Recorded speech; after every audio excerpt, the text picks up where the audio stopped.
देश में मानसून का मिजाज अब एक नया मोड़ लेने जा रहा है। 27 अगस्त के बाद से उत्तर पश्चिम और मध्य भारत के मौसम में बड़ा फेरबदल देखने को मिलेगा। बंगाल की खाड़ी और अरब सागर में बन रहे नए वेदर सिस्टम का सीधा असर राजस्थान, मध्य प्रदेश, गुजरात और उत्तर भारत के मैदानी इलाकों पर पड़ने वाला है। आज के इस वीडियो में हम जानेंगे कि 27 अगस्त के बाद देश में कहां कहां मूसलाधार बारिश होगी और किन राज्यों में बाढ़ जैसे हालात बनते हुए नजर आएंगे और किन इलाकों में बारिश न होने की वजह से सूखे जैसी स्थिति या फिर उमस भरी गर्मी लोगों को परेशान करेगी। विशेष रूप से राजस्थान के हर संभाग के बारे में हम इस वीडियो में आपको बताएंगे। नमस्कार, आपके साथ मैं पल्लवी रविंद्र सिंह।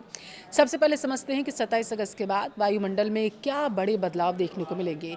देखिए, मानसून की अक्षीय रेखा यानी कि ट्रफ लाइन धीरे धीरे सामान्य स्थिति से दक्षिण की ओर शिफ्ट हो रही है, जिससे मध्य भारत और उत्तर पश्चिम भारत में नमी का प्रभाव बढ़ने लगा। बंगाल की खाड़ी के उत्तरी पश्चिम हिस्से में एक नया कम दबाव का क्षेत्र सक्रिय हो रहा है, जो ओडिशा, छत्तीसगढ़ और मध्य प्रदेश होते हुए पश्चिम बंगाल की तरफ बढ़ रहा है। उत्तर भारत के पहाड़ी क्षेत्रों में एक कमजोर पश्चिमी विक्षोभ भी सक्रिय है, जो मैदानी इलाकों की हवाओं के साथ मिलकर कुछ राज्यों में लोकल थंडर स्टॉर्म बनाएगा। अब बात करते हैं राजस्थान की, जहां 27 अगस्त के बाद मौसम दो अलग अलग रूपों में आपको नजर होता हुआ दिखाई देगा, बटा हुआ। पूर्वी और दक्षिणी राजस्थान की बात करें तो कोटा और उदयपुर संभाग, कोटा, बारां, झालावाड़, बूंदी, बांसवाड़ा, डूंगरपुर और प्रतापगढ़ में 27 से 31 अगस्त के दौरान कई स्थानों पर मध्यम से भारी बारिश की संभावना है। जयपुर, अजमेर और भरतपुर संभाग की बात करें तो इन इलाकों में हल्की से मध्यम बारिश और कुछ स्थानों पर गरज चमक के साथ तेज बौछारें पड़ सकती हैं। तापमान में 2 से 3 डिग्री की गिरावट भी दर्ज की जा सकती है, जिससे उमस से लोगों को राहत मिलेगी। पश्चिमी राजस्थान की बात करूं, जैसलमेर, बाड़मेर, बीकानेर, फलौदी और श्रीगंगानगर के ज्यादातर इलाकों में मौसम मुख्यतः शुष्क रहने वाला है, यानी ड्राई रहेगा। हालांकि लोकल कनेक्टिविटी एक्टिविटी और स्थानीय बादलों के कारण कहीं कहीं छिटपुट बूंदाबांदी भी हो सकती है, लेकिन बड़े पैमाने पर बारिश की संभावना बेहद कम है। यहाँ दिन का तापमान बढ़ेगा, उमस लोगों को परेशान कर सकती है। 27 अगस्त के बाद राजस्थान का मौसम एक ऐसा करवट लेने जा रहा है जिसे देखकर आप भी दंग रह जाएंगे। एक ही राज्य लेकिन दो बिल्कुल अलग अलग मौसम। पूर्वी राजस्थान के जिले में जहां काले घने बादल और बारिश का दौर जारी रहेगा, तो वहीं पश्चिमी राजस्थान के हमारे रेगिस्तानी जिलों में मानसून पूरी तरीके से हाथ खींचने वाला है। अब बात करते हैं उन जिलों की जहां 27 अगस्त के बाद भी मानसून मेहरबान रहने वाला है। हाड़ौती बेल्ट की कोटा, बारां, झालावाड़, बूंदी, यहाँ 27 से 31 अगस्त के बीच मानसून पूरी तरीके से रफ्तार में रहेगा। झालावाड़, बारां के कुछ इलाकों में तेज बारिश और गरज चमक के साथ भारी बौछारें पड़ने की पूरी संभावना है। नदी नाले उफान पर रहेंगे। मेवाड़ और बागड़ की बात करूं, उदयपुर, बांसवाड़ा, डूंगरपुर, चित्तौड़गढ़, राजसमंद की यहाँ भी बादलों का डेरा रहेगा। रुक रुक कर हल्की से मध्यम बारिश का दौर जारी रहेगा, जिससे मौसम सुहावना रहेगा और फसलों को राहत मिलेगी, लोगों को गर्मी से भी राहत मिलेगी। ढूंढान और मेवात की बात करूं, देखिए जयपुर, दौसा, अलवर, भरतपुर, सवाई माधोपुर के अलावा करौली, यहाँ पूरे दिन तेज बारिश तो नहीं होगी, लेकिन दोपहर या शाम के वक्त आपको लोकल सिस्टम बनता हुआ नजर आएगा। 30 से 40 किलोमीटर प्रति घंटे की रफ्तार से हवाएं चलेंगी। उमस से थोड़ी राहत जरूर लोगों को यहाँ मिलती हुई नजर आएगी। अब रुक करते हैं मारवाड़ और बीकानेर संभाग की तरफ। यहाँ के किसान भाइयों के लिए खबर थोड़ी चिंताजनक है। जोधपुर, बाड़मेर, जैसलमेर के अलावा फलौदी, बीकानेर, नागौर, श्रीगंगानगर और हनुमानगढ़ 27 अगस्त के बाद यहाँ बारिश की गतिविधियाँ लगभग थमती हुई नजर आएंगी। मौसम विभाग के मुताबिक इसे मानसून ब्रेक आप कह सकते हैं। आसमान ज़्यादातर साफ रहेगा या फिर हल्के सफ़ेद बादल दिखेंगे आपको, जो बरसने वाले नहीं होंगे। वो कहते हैं ना, जो बादल गरजते हैं वो बरसते नहीं है, कुछ ऐसा ही मंजर देखने को मिलेगा।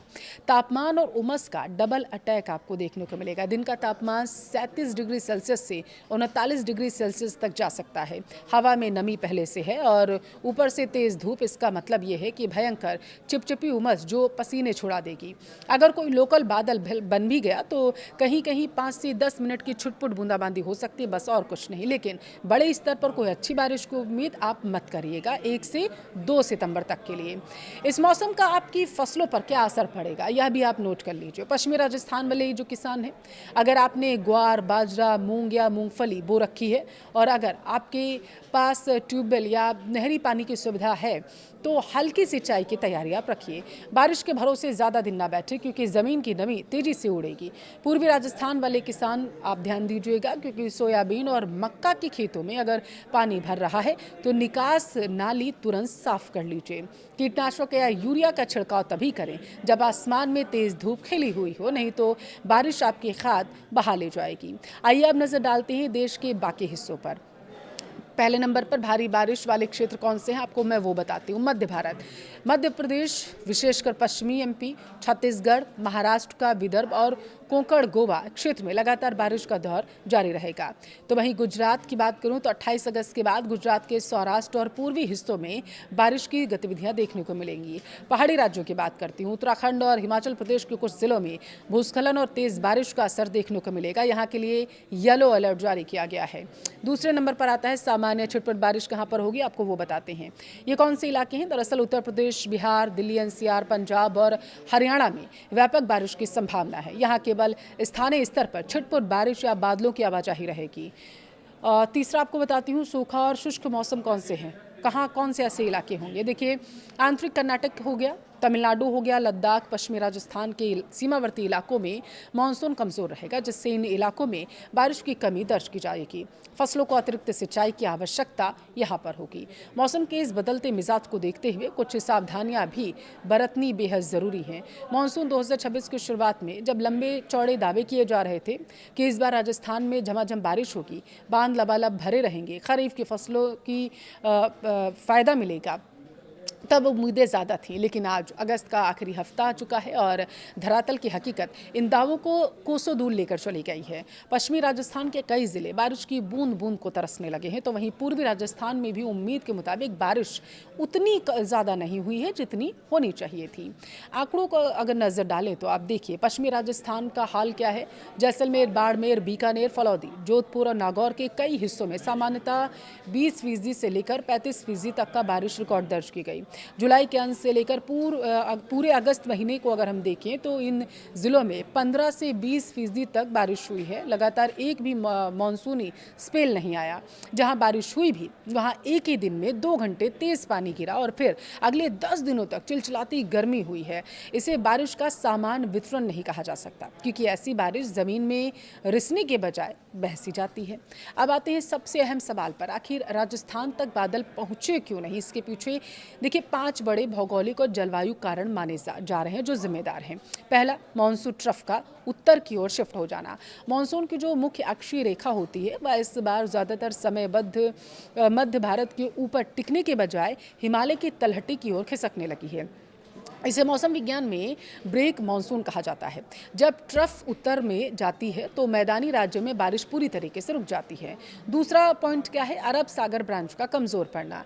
देखिए राजस्थान में पश्चिमी हिस्से को सबसे ज्यादा बारिश अरब सागर की मानसूनी शाखा देती है। इस बार अरब सागर में नमी वाले सिस्टम गुजरात और महाराष्ट्र के तटीय इलाकों तक ही सीमित रह गए। राजस्थान के रेगिस्तानी हिस्सों तक आते आते कमजोर पड़ गए। तीसरा क्या कारण है? बंगाल की खाड़ी के सिस्टम का ट्रैक बदलना। बंगाल की खाड़ी में जितने भी लो प्रेशर सिस्टम या डिप्रेशन बने उनका ट्रैक ओडिशा, छत्तीसगढ़ और मध्य प्रदेश होते हुए दक्षिण पश्चिम की तरफ गुजरात, महाराष्ट्र मुड़ने लगा। वे सिस्टम मध्य प्रदेश को पार करके राजस्थान के आंतरिक हिस्सों तक उस ताकत से नहीं पहुंच पाया जिस तरीके की उम्मीद जताई जा रही थी आईएमडी को। चौथा क्या कारण है? अरावली पर्वतमाला की दिशा और वायुमंडलीय शुष्कता। देखिए अरावली पर्वत श्रृंखला मानसूनी हवाओं के समानांतर होने के कारण पश्चिमी राजस्थान में बादलों को रोक नहीं पाती। इसके अलावा पाकिस्तान और बलूचिस्तान की तरफ से आने वाली सूखी और गर्म पश्चिमी हवाओं ने राजस्थान के ऊपर हवा में मौजूद नमी को सुखा दिया जिससे बादल कंडेंस नहीं हो सके। पांचवा बेहद महत्वपूर्ण कारण ग्लोबल क्लाइमेट पैटर्न और अल नीनो का खतरा। इस साल प्रशांत महासागर और हिंद महासागर के तापमान में होने वाले असंतुलन, उतार चढ़ाव ने पूरे भारतीय उपमहाद्वीप में मानसूनी हवाओं के फ्लो को अनियमित कर दिया जिसका सबसे पहला शिकार उत्तर पश्चिम भारत का या सूखाग्रस्त इलाका बना।